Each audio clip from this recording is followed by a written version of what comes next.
What's going on, YouTube? It is your boy One Star Week for you and now watching another episode of the Broke Boy Road to Glory. And as you guys know, we are in the midst of the weekend league. But first, on your screen, we have some massive packs opening before your eyes. And the first one is a 25 times 81 plus pack. Pretty much better than the ultimate pack, right? I mean, wrong. I mean, I opened that thing and you guys see the best pull is an 84 rated Jimenez. Disgusting. Nauseating stuff, but it's okay. You know, it's okay. We have some more big packs. You're gonna see a rare mega pack I opened. Once again, nothing of note pack there. It's fine. It's cool. We have an ultimate pack from playing 200 squad battles games. And you might be wondering, yo, how the hell did you play 200 squad battles games? I don't know. It's pretty sad actually. The gameplay in that mode is horrible, but it is what it is. We opened the ultimate pack and once again we get shafted. 85 rated, I think Bonucci is the best pull, but that's fine. It's cool. We got Elite 3 squad battles rewards and we open those packs and we finally get a walkout. It's going to be 89 rated Benzema. Thankfully it's in a tradable pack, so we're able to sell that on. I'm holding on to him just in case I decide to do the mid or prime icon pack. But yeah, we move and let me show you guys the transfer list because we have sold Verón from yesterday. Unfortunately, I thought he was a very good card, but keeping a card like this is very scary to me. I ended up losing about 40k on EA tax because I bought him for like $14.49. I sold him for $14.71.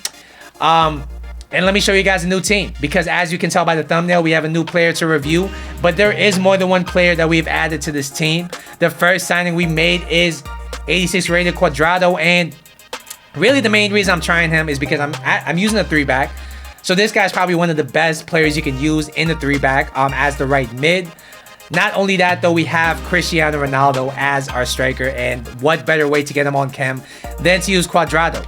But the main man of this episode, the star of the show, is going to be 91 rated Philipp Lahm. And you might be wondering at home, what position am I playing him in? Am I using him as a right back, a center back? No. We're using him as a CM in the 3-4-1-2. And the question of this episode is, how does he play in the midfield role? Does he play better than his mid-icon version? We're going to answer these questions. He's 5'7". He has high work rates. He's right-footed with a 3-star combination, as you guys see here. I have played 18 games with him. I have 1 goal and 6 assists. Before we go any further, if you're enjoying the content, if you want more content like this, do me a big solid and hit the like button down below. And if you're new to the channel, as always, do me a big favor and subscribe to the channel. I appreciate all you guys at home for clicking on this link of this video. So when you look at this Philipp Lahm card, as a CDM, as a defensive CM, he looks actually very nice. His pace, of course, is the main thing that attracts me to him. His defending stats are brilliant with 90 defending as the face stat, and his in games are actually arguably better with 96 slide tackling, 94 defensive awareness, and 93 interceptions. His dribbling stats are also very nice when you picture him in that midfield, dodging tackles, making passes with his 87 passing, and his physical stats are not that great, but he does have the 94 stamina, which is very important. There are some question marks here, which is the 3-star combination, as well as the 63 strength and 69 aggression. Is that gonna let him down? I mean, we're gonna see. Well, we jump into the gameplay. Let's jump into the gameplay. I'm gonna let you guys know how my weekend league has went, and I'm gonna let you guys know, is this Lahm worth it in the midfield? Let's go. All right, so according to Footbin, this Philipp Lahm card is gonna be costing you 1 million coins on the PS4 market. Is he worth it? I would have to say absolutely if you're gonna play him further up the pitch. As a right back though, as always, I like to say that is a waste of coins. But as a midfielder, as a right mid of the 3-5-2 even, I think he's class. We're gonna break down the stats, starting with the pace. He has 87 pace, so you might be wondering, yo, how quick does he feel in game? Does he feel noticeably quicker than the midfield version? I would say yes. He definitely feels much quicker, and it's a big deal because this card, obviously, as you can tell by the stats, is weak. He's fairly small in game, so you want him to have some pace to really make up for that, and he definitely has that in spades. He's able to cover a lot of ground up and down the pitch, and if you don't think his pace is enough, go ahead, throw a shadow, throw an anchor chem style on him, he'll feel even quicker. Overall, this guy's pace is a 9 out of 10. Definitely quick enough for the right back position. Definitely very nice to have in the midfield. Next, we'll talk about shooting, and what I will say is that you're not buying this Lahm card to shoot. I did test this shot, and it was it was pretty mediocre. It felt like Kante's shot. Just very weak, very underpowered, poor accuracy. But his attack positioning was half decent. Overall, this guy's shooting is a 6 out of 10.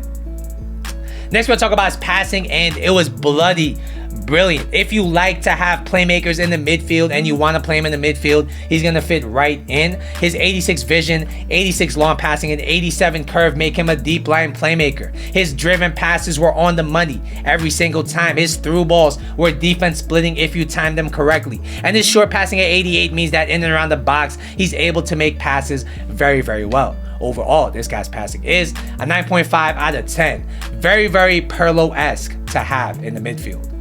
Next, we'll talk about his dribbling, and yo, this was one of my favorite things about the card. He felt so nimble, so agile on the ball, and it really comes down to his 87 agility, his 93 balance, his 94 reactions, the way he turns, the way he feels just with the left stick dribbling is very, very nice. His 94 composure and his 89 ball control allows him to control the ball even when he's being pressured. He's very, very press resistant, and I really enjoyed that. That being said though, his acceleration out of the skill moves is not winger-esque, if that makes sense. I wouldn't really use heel to heels or L1 fake shots with him unless I have a good angle, because he's not going to burst out of them, and he doesn't really have the physical to hold people off when he executes those skill moves. As long as you keep it simple, L1, R1 dribbling, maybe a few skill moves here and there, he's going to be absolute class. And overall, I got to give this guy's dribbling a 9 out of 10. Finally, we'll be talking about his defending and physical contributions, and this guy was absolutely everywhere. If you've ever used Kante or any player like that, this Lahm is very similar. His AI just seems to always be at the right place at the right time to break up play. He seems to be everywhere in the midfield, even though he's only one player, and his stand tackle is extremely clean. What I will say though is that if the other player is able to get in front of you and shield you, he's not going to have that strength or aggression to push the guy off. And that's his one weakness in this regard. It's really his strength and aggression letting him down. His 94 stamina means he lasts all game. And his jumping is not the greatest, but he will win the odd header here or there. Overall, though, I think his defending is amazing if you use him like a Kante. And I will say his defending and physical is a 9.5 out of 10. His only weakness, of course, is his small stature and his strength. But if you use him to his strengths, which is breaking up play and using a bulldog-like approach to attack opposition's attackers, I do think he's going to be a class player. Alright guys, so what's the final verdict on Lahm in the midfield? I think he's actually one of my favorite midfielders I've used in this role on this game, because he has that breakup play ability that the Kante has, and he has the pace that a right back or left back will have on this game, and he does have some quality pushing forward with his passing and dribbling. I do think he's almost a total package, and he's one of the best players in that little man CDM role on this game. And overall, I have to give him a 9.5 out of 10. Is he worth it over his midfield version? I would say if you could get him on 7 chem, I think absolutely. His pace on this version is much better than the other version in game, and I do think he's a great purchase. Alright guys, so that's going to be my Philipp Lahm review. We're going to talk about the weekend league now, and honestly, the less said about it, the better. The gameplay was absolutely shocking. Some of the things I saw today left me with PTSD. I'm gonna have nightmares about it for years to come, because yo, some of the goals I conceded, some of the goals that didn't go in for me, the amount of times I hit the post, the amount of times my passes did not go to where I aimed it, just drove me insane. And initially I was gonna play till 16 wins for the extra player pick, but honestly I just couldn't do it. I finished at 14-8, which is our worst weekend league in over a month. Unfortunately, the gameplay just was like that, and I lost my head a little bit. It is what it is.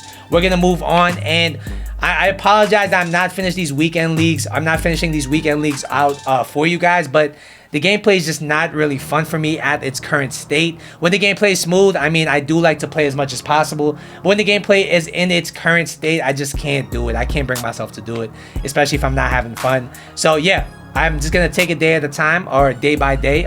If next weekend the gameplay is better, maybe we'll play all 30 games. Who knows? That's gonna be the episode for today. Once again, don't forget to like and subscribe. Let me know in the comment section down below what your weekend league experience was like. I'd like to hear it. Once again, don't forget to like and subscribe like I just said 2 seconds ago. I'll see you guys in the next episode, but until then,